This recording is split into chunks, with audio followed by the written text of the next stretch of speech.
Assalamualaikum warahmatullahi wabarakatuh. Hai kelas, how are you?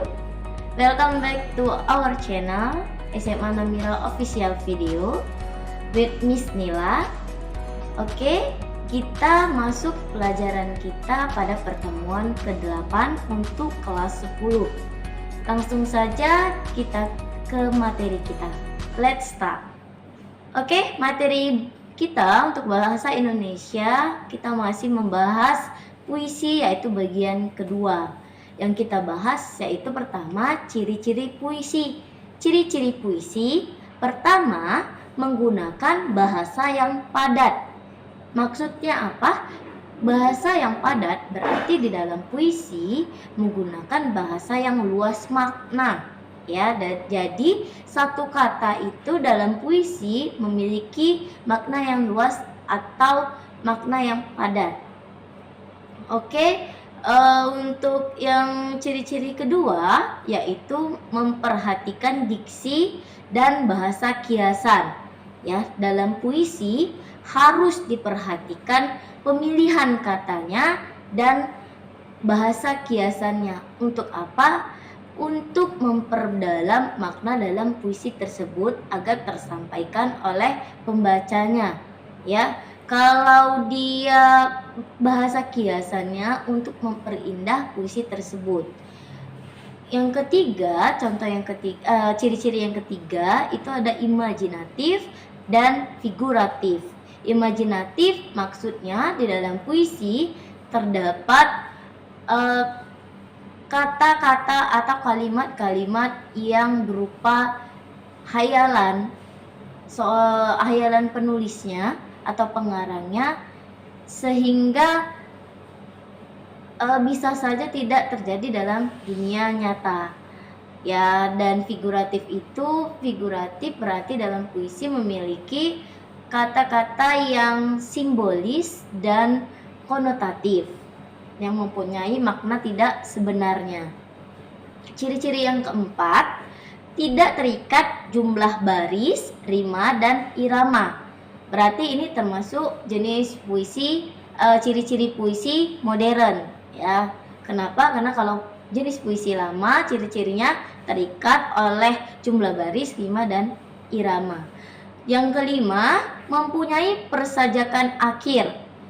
Persajakan akhir ini misalnya persajakan ABAB atau AAAA, misalnya seperti itu ya. Untuk yang keenam, ciri-cirinya memiliki gaya bahasa yang dinamis. Jadi gaya bahasanya selalu berubah-ubah mengikuti perkembangan zaman. Dan yang terakhir itu ada pengarangnya diketahui. Jadi selalu kalau puisi modern ini selalu mempunyai nama pengarangnya. Oke, next. Dalam puisi, untuk mengidentifikasi puisi, di dalamnya harus kita ketahui 3 unsur, yaitu unsur ada suasana, tema, dan maknanya. Ya, yang harus kita ketahui 3 itu.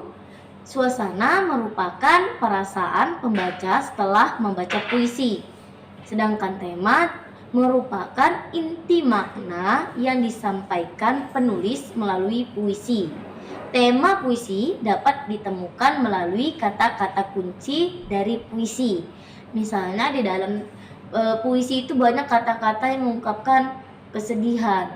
Berarti temanya berupa tema kesedihan atau melankolis, melo gitu kan. Kalau dia tema kata-kata di dalamnya banyak mengungkapkan kata-kata cinta, berarti tema puisi itu yaitu percintaan. Atau juga kata-kata dalam puisi itu banyak menunjukkan yang lucu, yang kocak, berarti temanya bisa jadi tema komedi, tapi jarang ya kalau dalam puisi tema komedi. Oke. Makna dalam puisi terkait dengan pesan atau maksud yang ingin disampaikan penyair melalui puisinya. Ya, jadi makna itulah apa yang terkandung pesan yang ingin disampaikan oleh penulis. Selanjutnya next, hal yang diperhatikan dalam menafsirkan makna sebuah puisi, ya.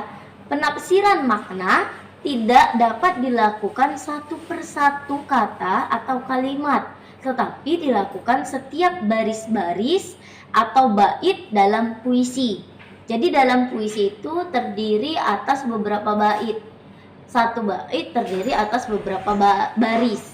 Seperti itu ya. Jadi untuk menafsirkan makna puisi, kita lihat per bait-baitnya atau per kumpulan beberapa barisnya. Tidak bisa per kata-kata atau per kalimatnya saja. Seperti itu ya. Oke, yang kedua, puisi tidak dapat dipahami hanya dengan menggunakan kamus. Jadi puisi, pengembangan makna dalam puisi tidak hanya berdasarkan kamus, tidak hanya berdasarkan arti leksikal, ya. Oke, lakukan juga pendalaman terhadap makna yang tersirat. Yang ketiga, pahami makna dari semua baris puisi daripada hanya memahami arti leksikalnya. Oke. Selanjutnya, cara membaca puisi. Kalau yang sebelumnya kita sudah membahas apa saja yang mempengaruhi pembacaan puisi, itu ada vokal, ada mimik, ada intonasi, ada jeda, dan sebagainya. Kalau ini cara membaca puisi itu hampir sama, tapi ada tambahannya karena ini cara membacanya di depan umum. Ya, pertama, kejelasan dalam artikulasi dan intonasi yang tepat. Ini pasti sudah tahu ya, yang dijelaskan dalam pelajaran lalu. Yang kedua, ketepatan ekspresi atau mimik. Ini diulang lagi, ekspresi atau mimik. Jadi saat membaca puisi yang kata-katanya menggambarkan kesenangan, tunjukkanlah mimik yang bahagia.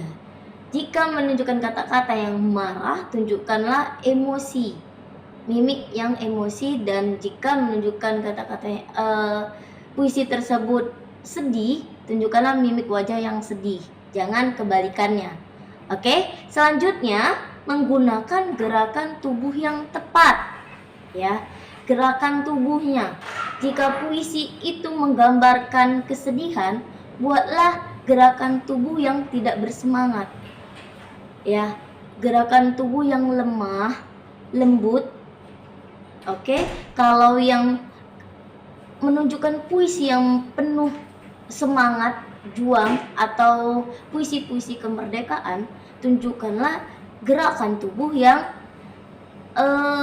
semangat, ya, yang lebih menunjukkan energi.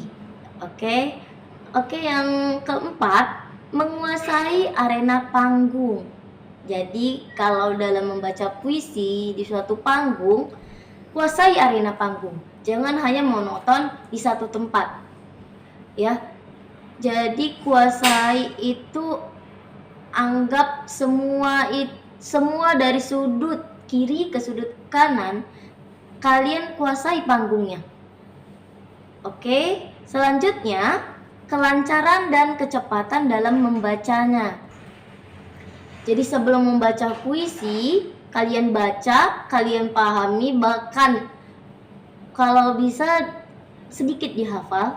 Tapi kalau dalam membaca puisi, tetap walaupun kita sudah hafal, tetap kita membawa teks. Kenapa? Karena dalam pembacaan puisi tidak boleh hilang satu kata pun. Yang selanjutnya mengatur pernapasan dan jeda. Ya, untuk tidak menunjukkan kalian membaca puisinya itu ngos-ngosan, membaca puisi tidak menimbulkan emosi, beri teknik pernapasan dan jedanya.